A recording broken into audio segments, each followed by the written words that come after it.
नमस्कार साथियों, 80-20 के मुद्दे पर आप सबसे कुछ बात करनी है। बात करने से पहले डिस्क्लेमर के रूप में मैं आप सबको यह चीज बता देना चाहता हूं कि हमारा आपसे बात करने का मकसद कोई भी पॉलिटिकल या पर्सनल नहीं है। साथियों, जब से केट का डिसीजन आया, हमारे सभी साथियों के अंदर, सभी मेल नर्सेज साथियों के अंदर, हमारे प्रोफेशन के साथियों के अंदर एक निराशा छा गई और उनको लगने लगा कि अब हमारा कुछ भी नहीं हो सकता। साथियों, आप सबसे मैं कह देना चाहता हूं, किसी भी लड़ाई को लड़ने के दो तरीके होते हैं। एक तरीका होता है राजनीतिक, पॉलिटिकल, दूसरा होता है न्यायिक, जुडिशियल। हम हमारे प्रोफेशन के अंदर चाहे दुर्भाग्यवश कहें या फिर कुछ और तरीकों को दोषी ठहराया जाए, लेकिन हकीकत, आज की हकीकत यही है कि हम न केवल पॉलिटिकल मोर्चे पर भी पूरी तरीके से विफल साबित हुए हैं, बल्कि न्यायिक मोर्चे पर भी हम पूरी तरीके से विफल साबित हुए हैं। ऐसा मेरा ही नहीं बल्कि सभी साथियों का मानना है। साथियों, पॉलिटिकल मोर्चे पर हम विफल इसलिए हुए क्योंकि राजस्थान से भारतीय जनता पार्टी के 25 सांसद जाते हैं। जवानों, किसानों और मजदूरों के बेटों ने नर्सिंग की थी, लाखों रुपए लगा करके नर्सिंग की, बहुत बड़ी बड़ी डिग्री तो लेकर के बैठ गए, लेकिन जब उनको सेंट्रल गवर्नमेंट में जॉब मिलने की बारी आई तो उनको यह कहकर के भगा दिया गया कि तुम तो मेल्स हो। हकीकत में वो मेल होना दोषी नहीं था, वो दोषी कुछ और था। एक पॉलिटिकल इंटेंट था इस 80-20 के पीछे, एक साजिश थी। उस साजिश के तहत हम सबको निशाना बनाया गया। साथियों, हमारी टीम ने सभी लोगों के साथ मिलकर के 25 सांसदों से संपर्क किया, उनसे पर्सनली हम जाकर के मिले, उनको हमने सारे मुद्दे बताए भी। उनका बड़ा ही शर्मिंदगी वाले बयान थे। उन्होंने निश्चित रूप से यह कह दिया कि इस मुद्दे पर तुम्हारा कुछ नहीं हो सकता। क्यों? क्योंकि चिकित्सा मंत्री डिसएग्री कर रहे हैं, चिकित्सा मंत्री हमारी बात नहीं मान रहे। जब हमने उनसे कहा कि हम जब सही कह रहे हैं तो चिकित्सा मंत्री हमारी बात क्यों नहीं मान रहे, लेकिन फिर भी उनका रेस्पॉन्स कुछ भी नहीं था। इस तरह से पॉलिटिकल मोर्चे पर हम पूरी तरीके से विफल साबित हुए। दूसरा तरीका था कि हम धरना प्रदर्शन करें, विरोध प्रदर्शन करें। उसके लिए भी साथियों सबसे बड़ी दिक्कत जो बनी वो थी हमारे लिए कोरोना की रेस्ट्रिक्शन से, या फिर पुलिस के कुछ रवैयों जो हमारा साथ नहीं दिया गया उसकी वजह से कहें, क्योंकि हम बहुत ज्यादा प्रोफेशनल बन गए। उनसे जब परमिशन लेने के लिए गए, हमारे साथी दिल्ली में भी परमिशन लेने के लिए गए, हमारे साथी जयपुर में भी परमिशन लेने के लिए, लेकिन पुलिस ने हमारा सहयोग भी नहीं किया। और हम खुद कोरोना वॉरियर्स थे, लेकिन हमारे को यह कहकर के बिठा दिया गया कि नहीं, तुम खुद ऐसी बातें कैसे कर सकते हो। और धरना प्रदर्शन का विफल होने का सबसे बड़ा रीजन भी तो यही था कि हमें कोई लीड करने वाला नहीं था, हमें कोई मोटिवेट करने वाला नहीं था, हमारी कोई बात सुनने वाला नहीं था, कोई सुनाने वाला नहीं था। ऐसे बहुत सारे फैक्टर्स थे। और उससे भी बड़ी चीज, किसी की दिलचस्पी नहीं थी, हमारा संख्या बल नहीं था। ऐसे कई कारण थे जिसकी वजह से हम वो सब भी नहीं कर सके। आज मैं आप सबसे बात कर रहा हूं तो निश्चित रूप से मैं आपको एक चीज बता देना चाहता हूं कि अब हमारे पास समय बहुत कम है। आज मैं आप सबसे एक अंतिम विकल्प के रूप में चर्चा कर रहा हूं, एक अंतिम सत्य के रूप में आप सबको बता देना चाहता हूं कि यही एक अंतिम विकल्प है जिसके बारे में हम काम कर सकते हैं। साथियों, ये तो थी बात पॉलिटिकल। दूसरी बात, जुडिशियल के अंदर हमारे अंदर क्या खामियां हुई। मैं किसी को ब्लेम नहीं करना चाहता, मैं किसी को दोषी ठहराना नहीं चाहता। मैं सिर्फ ये चीज कहना चाहता हूं कि जोधाराम जाट भाई ने जो केस लड़ा, निश्चित रूप से अपने तरीके से उन्होंने बेहतरीन तरीके से लड़ा। साथियों, एम्स नर्सेज यूनियन ने भी अपने तरीके से हमारा हर मोर्चे पर साथ दिया। उन्होंने न केवल हल्ला बोल कार्यक्रम चलाया, बल्कि जुडिशियल भी हमारी बहुत मदद की, हमारे केस को आगे तक लेके चले गए। लेकिन साथियों, हम सबको कहीं ना कहीं एक चीज से एग्री करना पड़ेगा कि आज हम सब हारे हुए लोग हैं, हमारे पास और कोई विकल्प नहीं है। साथियों, न्यायिक में हारने का रीजन सबसे बड़ा यही था कि कहीं ना कहीं हम बिना किसी प्लानिंग के, बिना किसी प्री प्लानिंग के, बिना किसी योजना के, या फिर यूं कहे कि बिना किसी होमवर्क के हम कोर्ट के अंदर गए। हम बहुत ज्यादा हाइपर एक्टिव हो गए थे। हमको ऐसा लगने लगा था कि नहीं, हाईकोर्ट तो हमारी मदद कर सकेगा, हम कोर्ट से तो जीत के ही आएंगे, हमारा अधिकार है, ये है, वो है। लेकिन हमसे चूक सबसे बड़ी यही हुई कि हम ये भूल गए कि हम एक ऐसे इंस्टीट्यूट से लड़ रहे हैं जहां की लीगल टीम बहुत ज्यादा टेक्निकली स्ट्रांग है, जिनको लॉज के कॉन्सेप्ट, कानून के कॉन्सेप्ट उनके बहुत अच्छे हैं। इस चीज को हम भूल गए। साथियों, एक हारे हुए केस पटना केट में जब हम सब हार चुके थे, उसी केस को हम हाईकोर्ट के अंदर, केट के अंदर घसीट रहे थे। सारी खामियां हमारे अंदर थी। साथियों, मैं आप सबसे कह देना चाहता हूं कि हमारे किसी से कोई दुश्मनी नहीं है, हमारे किसी से कोई मतभेद नहीं है, हमारा किसी से कोई मनभेद नहीं है। सब साथियों ने हमारे लिए बहुत अच्छी लड़ाई लड़ी। हम सबको साथ में लेकर के चलना चाहते हैं, हम सबको एक मोर्चे पर लेकर के चलना चाहते हैं। साथियों, मैं सबसे यही चीज कहना चाहता हूं कि अब हमारे पास अंतिम विकल्प यही बचता है कि हम पॉलिटिकली कुछ नहीं कर सकते। अगर हम सब कुछ मिल करके एक न्यायिक लड़ाई लड़ें तो निश्चित रूप से इसमें हमारी जीत होगी, ये तय है। अब हमारे पास वक्त बहुत कम है, सिर्फ 3 दिन का वक्त बचा है। 25 तक चॉइस फील्ड हो रही है, उसके बाद में नेक्स्ट 1 या 2 दिनों के अंदर या 3-4 दिनों के अंदर, विद इन 1 वीक शायद एम्स अलॉटमेंट भी हो जाएंगे और ज्वाइनिंग के प्रोसेस भी चालू हो जाएगा। साथियों, मैं आप सबसे यही चीज कह देना चाहता हूं कि अगर अब भी दिल्ली हाईकोर्ट के अंदर हमारा पक्ष मजबूती से रखा जाए, अगर एक अच्छे से कॉन्सेप्ट के साथ, अच्छे से लॉजिक्स के साथ, अच्छे से वकीलों से डिस्कस करके हमारी खुद की एक लीगल टीम बनाई जाए जो उसके साथ डिस्कस करे और लीगल कॉन्सेप्ट पे अगर हम जाते हैं दिल्ली हाईकोर्ट पे, तो मेरा ऐसा मानना है, और मेरा ही नहीं बल्कि सारे नर्सिंग साथियों का ऐसा मानना है कि हम जीत सकते हैं। साथियों, इसी विश्वास के साथ आज मैं आप सबसे बात कर रहा हूं। साथियों, आप सब काफी देर से सोच रहे होंगे कि मैं बार बार एक विकल्प की बात कर रहा हूं, एक अंतिम ऑप्शन की बात कर रहा हूं। आखिर वो अंतिम ऑप्शन क्या है?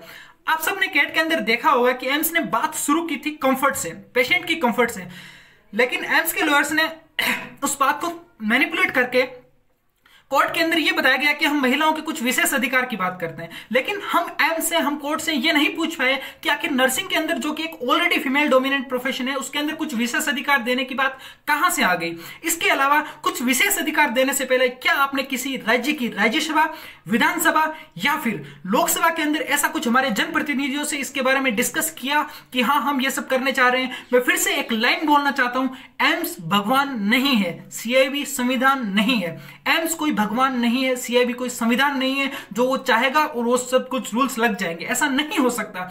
एम्स की सीआईबी एक कमेटी है, कोऑर्डिनेटिंग कमेटी है, जो कि सारे एम्स के बीच में एक तालमेल बनाए रखने का काम करती है। इस तरह के रूल्स, रिजर्वेशन के रूल्स, कल को ये कुछ और रूल्स बना देंगे कि नहीं, हम तो सिर्फ फीमेल पेशेंट का इलाज करेंगे, इस तरह के रूल्स सीआईबी नहीं बना सकती। इसके लिए इनको कहीं ना कहीं लोकसभा के अंदर, राज्यसभा के अंदर इन बिल्स को पारित कराना होगा, मेरा ऐसा मानना है। हमें नहीं पता कि सीआईबी कितनी पावरफुल है, किस तरह के लॉज बना सकती है, क्या कर सकती है, लेकिन मुझे सिर्फ एक चीज लगती है कि हाँ, अभी भी हमारे लिए, अगर हम जुडिशियल जाते हैं तो हमारे अंदर बहुत सारी संभावनाएं हैं। उसके लिए हमें सबसे बड़ा काम यही करना होगा कि हमारी जो लीगल टीम बनेगी, हमारे जो लॉयर्स होंगे, वो बहुत ज्यादा स्ट्रॉन्ग होने चाहिए। साथियों, इस केस को एक हाई प्रोफाइल केस बना करके हम सबको प्रेजेंट करना होगा, तभी इस हमारे में जीत होगी। नहीं तो मैं फिर से कह रहा हूं, हम हाई कोर्ट में हारेंगे, हम सुप्रीम कोर्ट में हारेंगे। अगर हमने न्यायिक प्रक्रिया को अच्छे से नहीं अपनाया, न्यायिक में अच्छे से नहीं लड़े, तो निश्चित रूप से हम हारेंगे। मैं फिर से कह रहा हूं साथियों, अगर आप अब भी सोच रहे हैं कि नहीं, हमारे घर वालों का सपना है, हम सबका सपना है कि एम्स में जॉब करें, सेंट्रल गवर्नमेंट में जॉब करने का सपना है, या फिर नर्सिंग प्रोफेशन को बचाने का जो सपना है,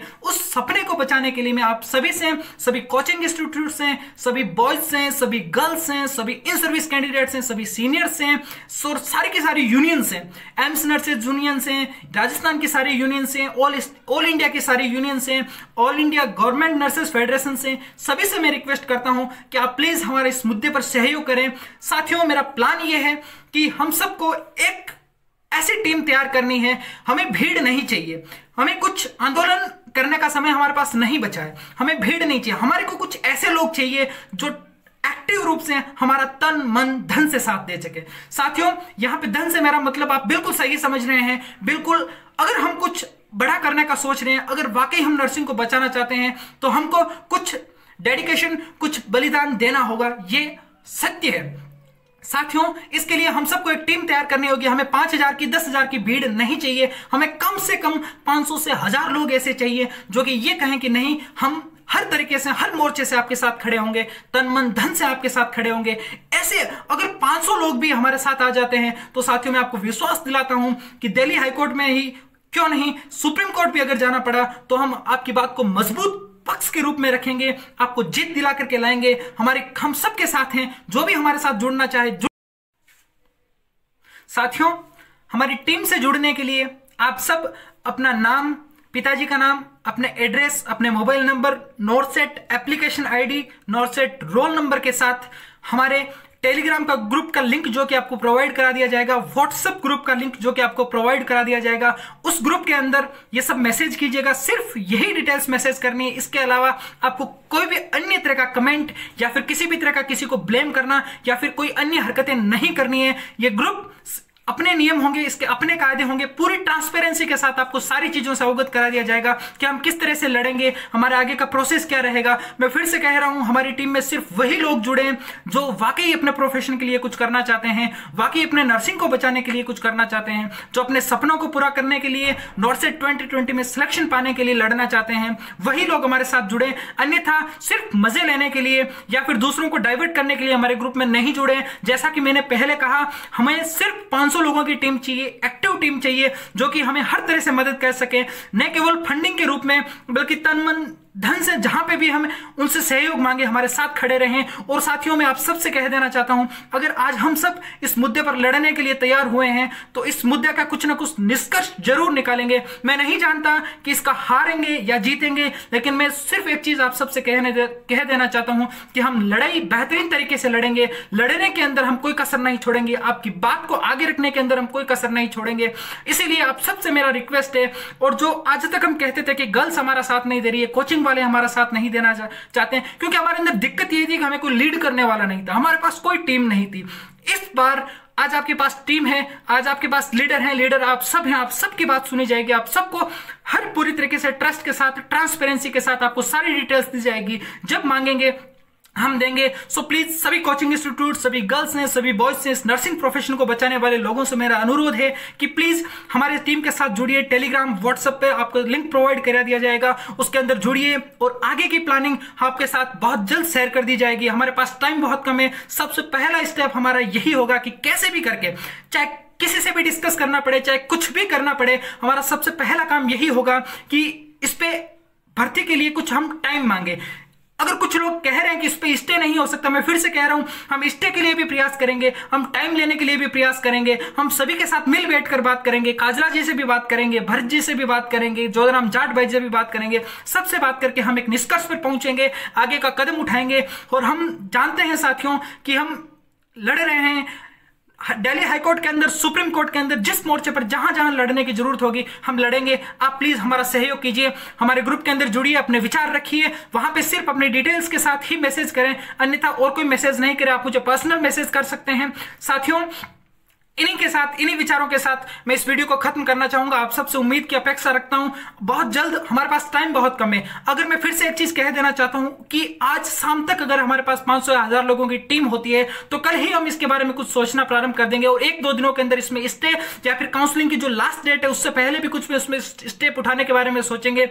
अगर मैं फिर से कह रहा हूं, अगर हमारे पास 500 या 1000 लोगों की टीम नहीं बनती है तो हमें भी मोटिवेशन नहीं मिलेगा। हम सब वो लोग उतना अफोर्ड नहीं कर सकते जितना हमने सोचा है या फिर जिस कदम के लिए हम जा रहे हैं।